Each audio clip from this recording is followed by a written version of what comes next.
ये एक ऐसा इशू है जो हर कराची के किसी भी आदमी के साथ हो सकता है। लेकिन अगर कोई अमीर ये सोचे कि उसके साथ नहीं हो सकता, तो भाई वो भी कहीं ना कहीं गाड़ी तो चला रहा है ना। एक्सीडेंट तो उसके साथ भी हो सकता है। अगर नाबादिल खौस्ता ये रिपोर्ट आ गई कि मुलजिमा नशे में नहीं थी तो भी वो पकड़ी जाती है, फिर तो जान के किया।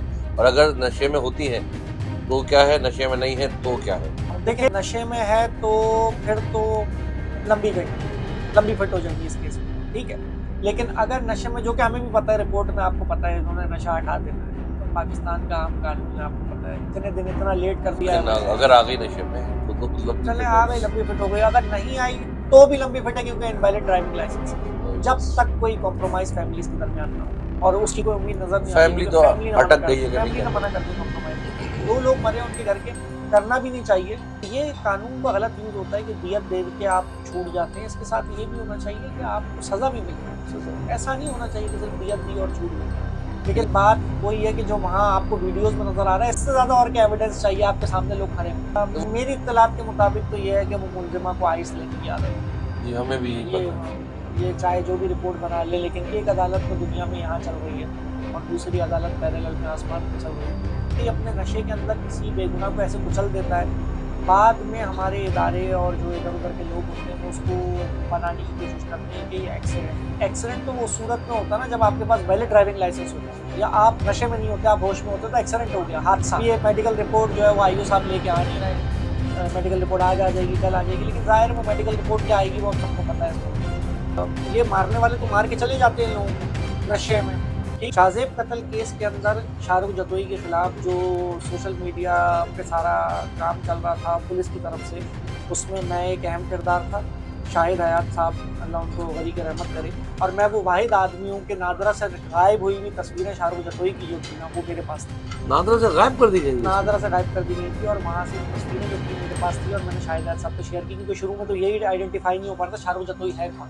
हज़ारों तस्वीरें चल रही थी, ये है वो है ये है, उससे उसको आइडेंटिफाई किया गया था और उसके बाद जो है उसको पकड़ा गया था।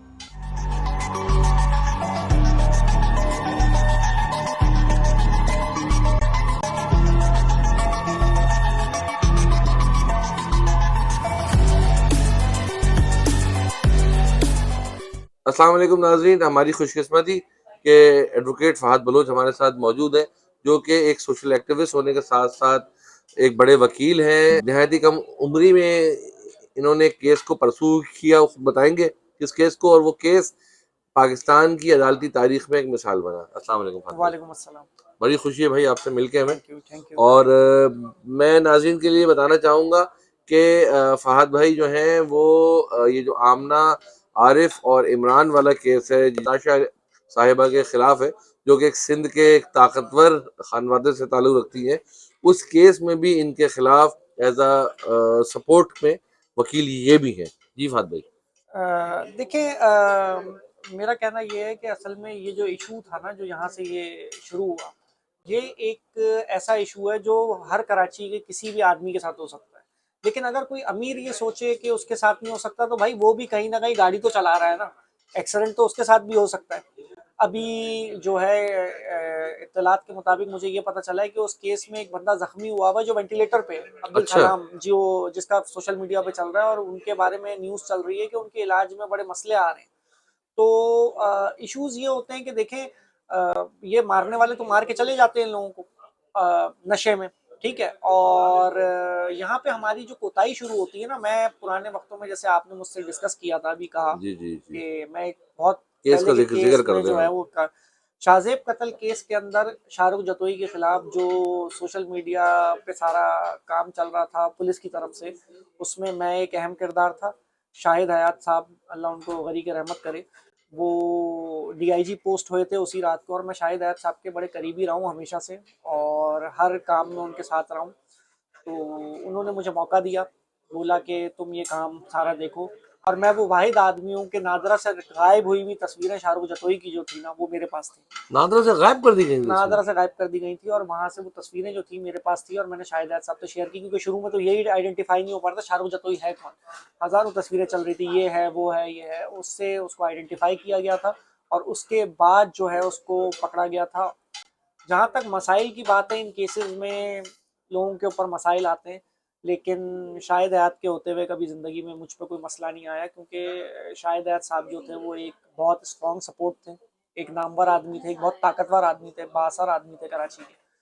तो उनके गैर मौजूदगी में बस सिर्फ ये होता है कि ऐसे इश्यूज़ जो होते हैं हमारे मुल्क में और शहर में, कराची में ख़ास तौर पे, वो ज़्यादा बेहतरी से फॉलो नहीं हो पाते, क्योंकि मैं इन्वेस्टिगेशंस के लूप होल्स को जानता हूँ बहुत अच्छी तरह, क्योंकि अब मैं लॉयर भी बन गया। उस टाइम तो मैं स्टूडेंट हुआ करता था। उस टाइम मैंने बीकॉम किया था जब ये केस हुआ था शाहरुख जतोई का। अब मैं लॉयर भी बन गया, एडवोकेट हाई कोर्ट भी हो गया, नाम भी कमा लिया, काम भी आ गया, सब कुछ आ गया।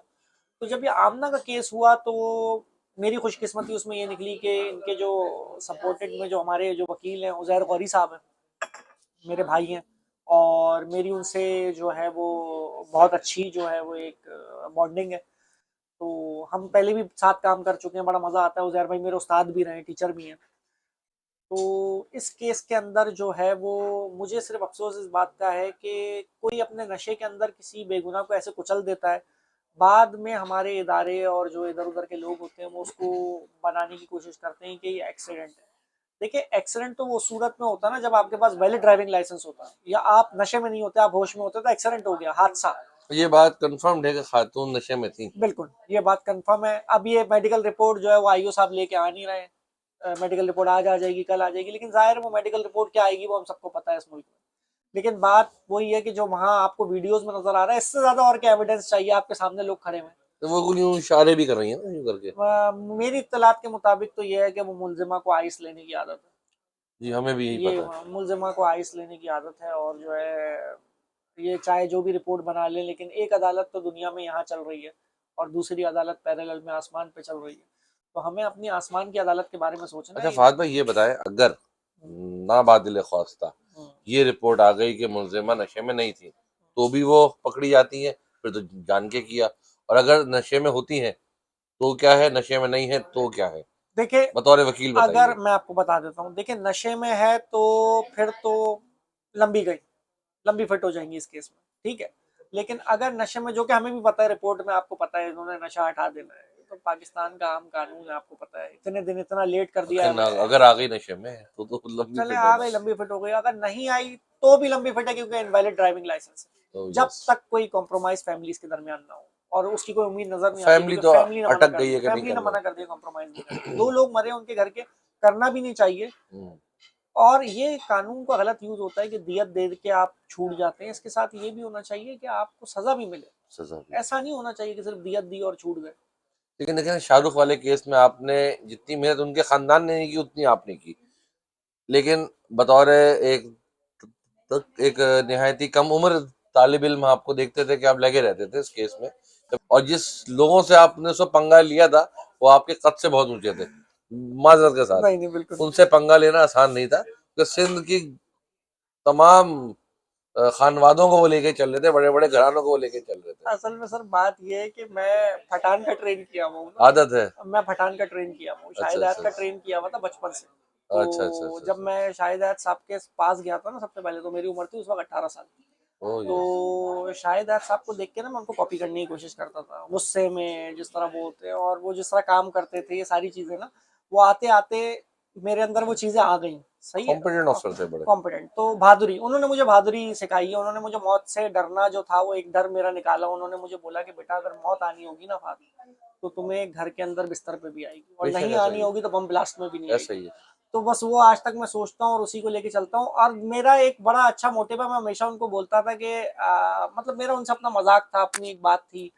मैं बोलता था अगर अगली दफा वो, क्योंकि उन्होंने जेल भी काटी अपने टाइम में, हम्म। तो मैं उनको बोला करता था कि हम जेल जाएंगे ना, साथ जाएंगे दोनों, कोई ऐसा काम करके जाएंगे जरूर।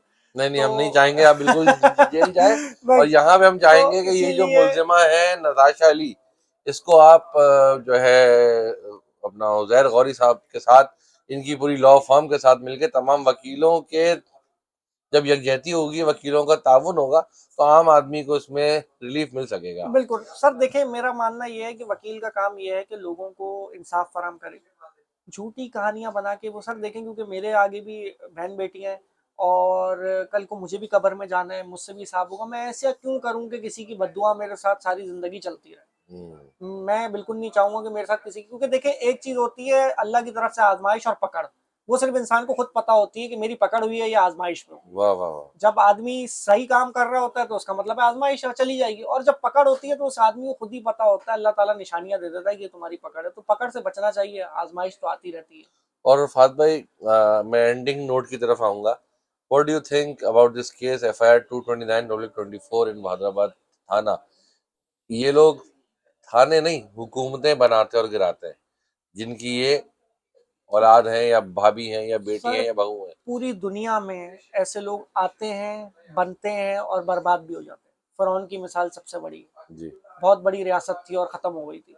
तो सर ये तो कहने की बात है कि रियासतें चलती हैं, खत्म नहीं होती। देखिए जहाँ ऐसे लोग वहां पैदा होते हैं, वहां हम जैसे भी कुछ लोग पैदा हो जाते हैं, कम तादाद में होते हैं लेकिन होते हैं। तो उनसे लड़ने के लिए बस वो होते हैं, हम नहीं होंगे, हमारे बाद कोई और होगा, कोई मसले की बात नहीं है। और हमसे अच्छा होगा, हमसे ज्यादा बहादुर होगा, और क्या पता कोई ये देख के कुछ सीखे भी।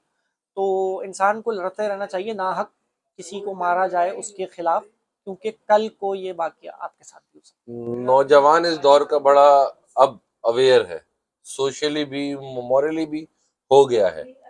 नौजवानों के लिए क्या मैसेज देंगे पर्टिकुलरली इस केस में? मैं नौजवानों को ये मैसेज दूंगा कि बुरी सोबत से दूर रहें, नशे और मंशियात जैसी लानत से दूर रहें, और अपने घर वालों का सोचें। क्योंकि देखें नताशा भी कोई पैदाइशी तो नशा नहीं करती होगी, या नताशा जो है वो पैदाइशी तेज गाड़ी नहीं चलाती होगी।